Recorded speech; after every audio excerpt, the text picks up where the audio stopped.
Hello everyone. इस समय हम लोग वेव ऑप्टिक्स पढ़ रहे हैं। वेव ऑप्टिक्स में पिछले लेक्चर में हम लोगों ने हाइगेंस के द्वितीयक तरंगिकाओं का सिद्धांत पढ़ा था। आज के लेक्चर में हम लोग हाइगेंस के द्वितीयक तरंगिकाओं का उपयोग करते हुए प्रकाश के परावर्तन की घटना को पढ़ेंगे। लेक्चर को अच्छी तरह से समझने के लिए वीडियो के अंत तक जरूर बने रहें। आइए हम आज का लेक्चर स्टार्ट करते हैं। हम मान लेते हैं कि ए बी कोई समतल तरंगाग्र है जो किसी माध्यम में v वेग से चल रहा है और z डैश एक समतल दर्पण है। यह तरंगाग्र आकर इस समतल दर्पण पर आपतित होता है। तो ये हमारा ए बी क्या है? आपतित तरंगाग्र है। यहाँ पर देखिए, अब ये तरंगाग्र जब इस दर्पण पर टारगेट करेगा, इंसिडेंट होगा, तो पहले ए बी जो तरंगाग्र हमारा है उसका ये वाला पोर्शन मीन्स ए की तरफ का जो पोर्शन है वो आके इस दर्पण पर टारगेट करेगा। यहाँ इसके दोनों किनारों पर हमने रे भी बनाया हुआ है, ठीक है। तो ये रे हुआ, ये रे हुआ और ये तरंगाग्र हुआ। रे और तरंगाग्र एक दूसरे के लंबवत होंगे, मीन्स यहाँ का जो ये एंगल होगा ये 90 डिग्री, ठीक है। ये एंगल क्या होगा? ये 90 डिग्री होगा। अब देखिए, तरंगाग्र का यहाँ का जो पार्टिकल पहले इंसिडेंट हुआ है, अब ये पार्टिकल क्या करेगा? नए प्रकाश स्रोत का कार्य करेगा। जब ये नए प्रकाश स्रोत का कार्य करेगा तो हाइगेंस के सिद्धांत के अनुसार अब यहाँ से द्वितीयक तरंगिकाएं निकलना स्टार्ट हो जाएंगी। ये द्वितीयक तरंगिकाएं क्या होंगी? जो हमारा आपतित तरंगाग्र था उसी के वेग से ये आगे बढ़ेंगी। तो पहले यहाँ का पार्टिकल इंसिडेंट किया तो यहाँ से द्वितीयक तरंगिका निकली, फिर यहाँ का पार्टिकल जो यहाँ का पार्टिकल था अब जाके वो टारगेट करेगा, तो यहाँ से द्वितीयक तरंगिका निकलेगी, फिर यहाँ का पार्टिकल इंसिडेंट होगा, वहाँ से द्वितीयक तरंगिका निकलेगी। इस तरह से क्रमशः इस तरंगाग्र पर स्थित जितने भी पार्टिकल्स हैं वो आके इस समतल दर्पण पर टारगेट करेंगे और सभी से द्वितीयक तरंगिकाएं निकलेंगी, ठीक है। तो यहाँ से जो द्वितीयक तरंगिका पहले निकली है अब वो आगे पहुँच जाएगी और लास्ट में इसके आगे लगातार जितने पार्टिकल्स हैं ये लगातार इसे टारगेट करते रहेंगे और ये द्वितीयक तरंगिकाएं निकालते रहेंगे। तो यहाँ से जो निकलने वाली द्वितीयक तरंगिका है वो सबसे आगे पहुँचेगी। इसके बाद उसके बाद फिर उसके बाद फिर उसके बाद इस तरह से द्वितीयक तरंगिका निकलेगी। और जब वहाँ पर हम समान कला में स्थित कंपन करने वाले कणों से एक तरंगाग्र बनाएंगे, वो तरंगाग्र बनता हुआ आगे बढ़ता चला जाएगा, ठीक है। अब यहाँ पर देखिए, मान लेते हैं कि जिस समय तरंगाग्र ए बी का ये वाला पार्टिकल यहाँ पर टारगेट करता है उस टाइम को हम 0 काउंट कर लें। मान लेते हैं t=0 टाइम पर ये पार्टिकल यहाँ पर टारगेट कर रहा है। इस समय हमारा 0 है। अब यहाँ से मान लेते हैं कि t समय पश्चात इस तरंगाग्र ए बी का जो दूसरा किनारा है b, यानी कि यहाँ का पार्टिकल वो आगे यहाँ पर टारगेट करता है। मीन्स इस पार्टिकल को यहाँ से चलकर यहाँ तक पहुँचने में कितना टाइम लगता है? t टाइम लगता है, ठीक है। और ये किस वेलोसिटी से आगे बढ़ रहा है? तरंगाग्र v वेलोसिटी से। तो इस तरंगाग्र को यहाँ से यहाँ तक पहुँचने में ये तरंगाग्र कितनी दूरी तय करेगा? तो v इंटू टी कितनी दूरी तय करेगा? v इंटू टी, यानी कि vt दूरी तय करेगा, ठीक। अब देखिए, जिस समय में ये वाला पार्टिकल यहाँ से चलकर यहाँ पर इंसिडेंट करेगा, यहाँ से जो द्वितीयक तरंगिका निकली है वो द्वितीयक तरंगिका से जो अब तरंगाग्र फॉर्म हुआ है, जो बना हुआ है, वो भी v वेग से ही आगे बढ़ेगा और उस समय भी वही है, यानी कि ये भी vt दूरी आगे तय करेगा। तो हम क्या करेंगे?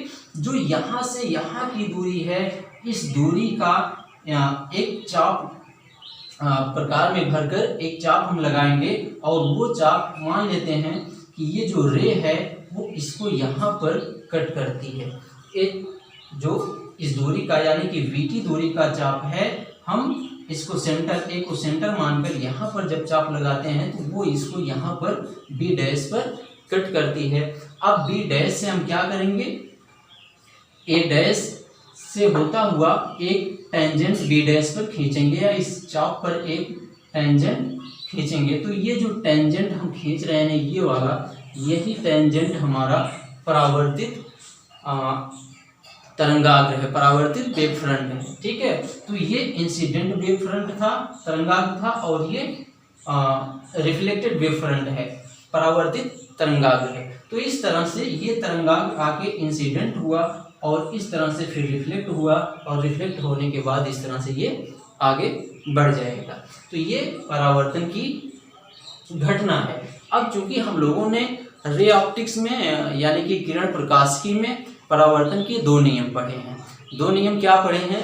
पहला नियम था कि आपतन कोण I परावर्तन कोण R के बराबर होता है। आपतन कोण I परावर्तन कोण R के बराबर होता है। और दूसरा नियम इसका क्या है कि आपतित किरण, परावर्तित किरण और आपतन बिंदु पर अभिलंब तीनों एक ही तल में होते हैं। तो हम यहाँ पर इन दोनों नियमों को सिद्ध करेंगे। तो चलिए हम पहला नियम यहाँ पर सिद्ध करते हैं। ध्यान दीजिएगा, ये एक रे है, ये क्या है? एक रे है, और ये क्या है? नॉर्मल है। तो ये नॉर्मल और रे के बीच का जो एंगल होगा I, ये क्या है? इंसिडेंट एंगल है, ये इंसिडेंट एंगल है। अच्छा, एक चीज और देखिए कि ये एंगल कितना है? 90 डिग्री है।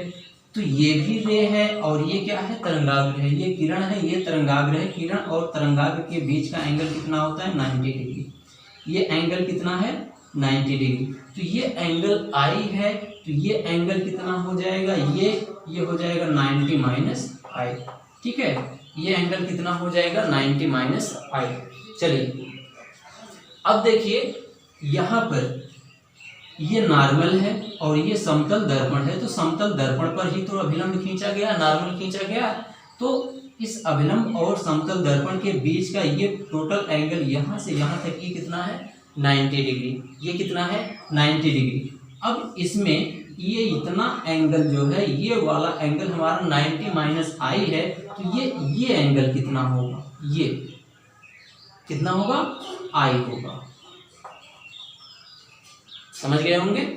फिर से एक बार देख लेते हैं। ये इंसिडेंट रे है, आपतित किरण है, और ये अभिलंब है। तो आपतित किरण अभिलंब के बीच का जो कोण होता है उसको क्या कहते हैं? आपतन कोण कहते हैं। I से डिनोट करते हैं। तो ये आपतन कोण I हो गया। अब ये किरण है, आपतित किरण है, और ये तरंगाग्र है। क्योंकि ये एक दूसरे के नॉर्मल होते हैं, एक दूसरे के अभिलंबवत होते हैं, तो इनके बीच कोण 90 अंश होगा। तो ये इतना कोण I हो गया। तो ये कितना बचेगा? 90 माइनस I। अब यहाँ पर हम आगे देखें, ये यहाँ, ठीक है, तो ये दर्पण है और ये इस पर अभिलंब है। तो ये पूरा एंगल 90 बनेगा, ये पूरा एंगल 90 बनेगा। और ये 90 अंश के कोण में इतना ऑलरेडी हमें मिल गया, 90 माइनस I है। जब इतना 90 माइनस I है तो ये वाला एंगल कितना होगा? I होगा। ठीक, आगे यहाँ पर देखिए, अब हम इस जो स्ट्रक्चर हमने बनाया है इसमें हम दो ट्रायंगल की बात करेंगे और सिद्ध करेंगे कि दोनों ट्रायंगल एक दूसरे के सर्वांग सम हैं। तो चलिए कैसे सिद्ध करेंगे भाई। ये ट्रायंगल देखिए यहाँ पर ये BAA डैश लिखेंगे, त्रिभुज BAA डैश तथा एक त्रिभुज ये हमने ले लिया BAA डैश, और दूसरा त्रिभुज ये लीजिए B dash A dash A, ये वाला, तथा त्रिभुज B dash A dash A में। इन दोनों त्रिभुजों में देखिए तो ये जो भुजा है AA डैश कॉमन भुजा है।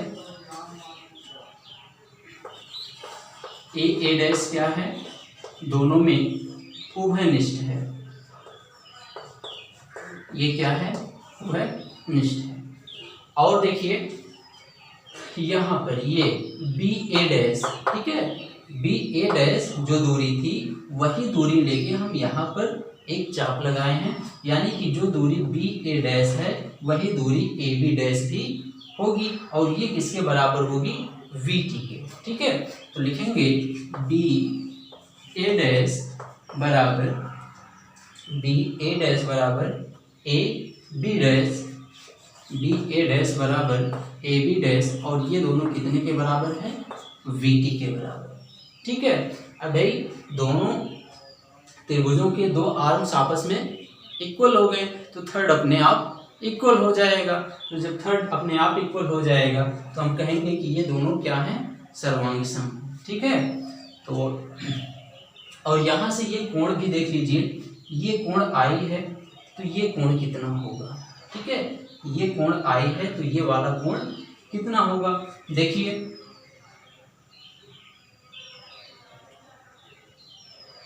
यहाँ पर चूंकि त्रिभुज अब हमारा क्या है, सर्वांगसम है, ये एंगल देखिए 90 डिग्री है, ये क्या है 90 डिग्री, और ये भी एंगल कितना है 90 डिग्री, दोनों ही कितने हैं 90 डिग्री। तो दोनों त्रिभुजों के ये एंगल बराबर हो गए, ये बराबर हो गए। और दूसरा वाला देखिए,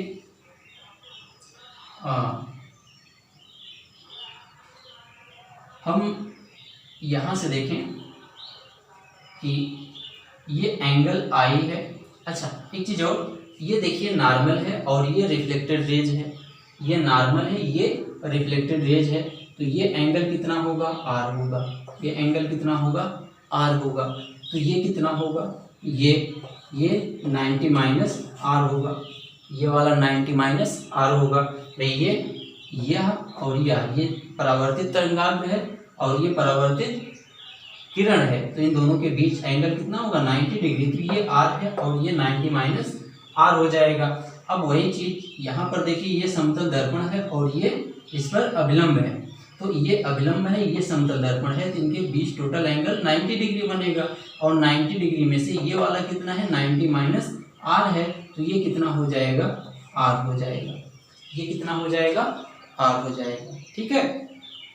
तो मीन्स हम लिख सकते हैं अब क्योंकि दोनों त्रिभुज क्या है, सर्वांगसम है, अगर दोनों त्रिभुज सर्वांगसम है तो ये एंगल देखिए बी डैश ए डैश ए, बी डैश ए डैश ए, ये बराबर किसके होगा, बी ए डैश ए। तो यहाँ से हम लिख सकते हैं कि एंगल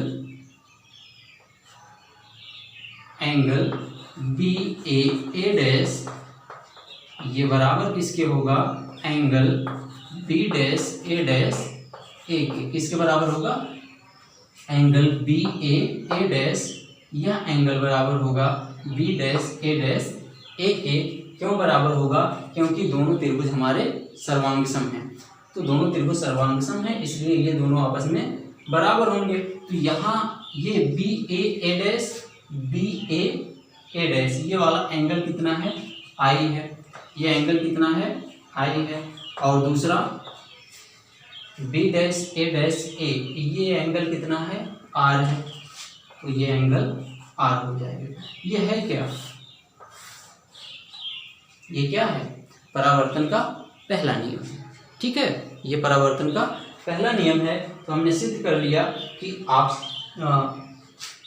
आपतन कोण बराबर परावर्तन कोण, ठीक है। तो परावर्तन का पहला नियम प्रूफ हो गया। अब हम परावर्तन का दूसरा नियम प्रूफ करेंगे। देखिए ये जो दर्पण यहाँ पर रखा हुआ है ये है क्या, ये इस तरह से है, ठीक है, ये दर्पण इस तरह से ऐसे है, ये हमारा बोर्ड है, बोर्ड के ठीक परपेंडिकुलर में ये दर्पण रखा गया है, ठीक। और जो ये यहाँ पर ये जो तरंगाग्र है, ये जो तरंगाग्र है ये भी किस तरह से आ रहा है, ये तरंगाग्र जो है ये भी ठीक ऐसे, ठीक है, ये तरंगाग्र जो है ये भी इस तरह से आके इंसिडेंट हो रहा है, तरंगाग्र जो है वो इस तरह से आके ऐसे आया, ऐसे इंसिडेंट हो गया, ठीक है। तो ये भी क्या है, ये भी बोर्ड के परपेंडिकुलर है, ठीक। तो ये दर्पण भी बोर्ड के परपेंडिकुलर है और ये जो तरंगाग्र है ये भी बोर्ड के परपेंडिकुलर है। हमें सिद्ध क्या करना है कि आपतित किरण, परावर्तित किरण और आपतन बिंदु पर खींचा गया अभिलंब तीनों एक ही तल में होंगे। ठीक, तो यहाँ से देखिए यानी कि बोर्ड के परपेंडिकुलर में, या आप जब कॉपी में बनाएंगे तो आपके कॉपी के परपेंडिकुलर में ये क्या होगा, ए बी, जो आपतित तरंगाग्र है ए बी, यह है क्या, आपतित तरंगाग्र, ये आपतित तरंगाग्र है। और ए डैश बी डैश क्या है, ए डैश बी डैश क्या है, ये है परावर्तित तरंगाग्र, परावर्तित तरंगाग्र। और ये जो दर्पण है जेड डैश, ये दर्पण ऐसे है, और जो ये तरंगाग्र है वो भी इस दर्पण पे क्या हो रहा है, इस तरह से आके इंसिडेंट हो रहा है। ठीक है, ये भी इस तरह से आके इंसिडेंट हो रहा है। तो यानी कि आपतित तरंगाग्र, परावर्तित तरंगाग्र और ये जो दर्पण है ये तीनों एक ही तल में होंगे।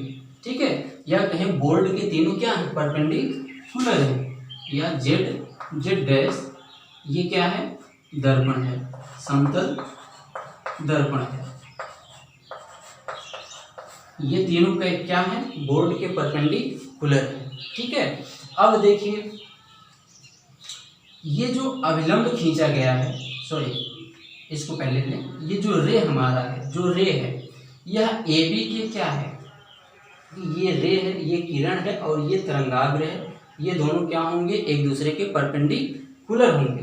तो ए बी के परपेंडिकुलर ये हमारा किरण है। ठीक है, इस किरण को कोई नाम हम दे दें, यहाँ पर यहाँ पी लिख दें, यहाँ पर हम क्यू लिख दें। ठीक है, ये हमारा पी हो गया, ये क्यू हो गया। अब ये जो किरण है वो इसके परपेंडिकुलर है।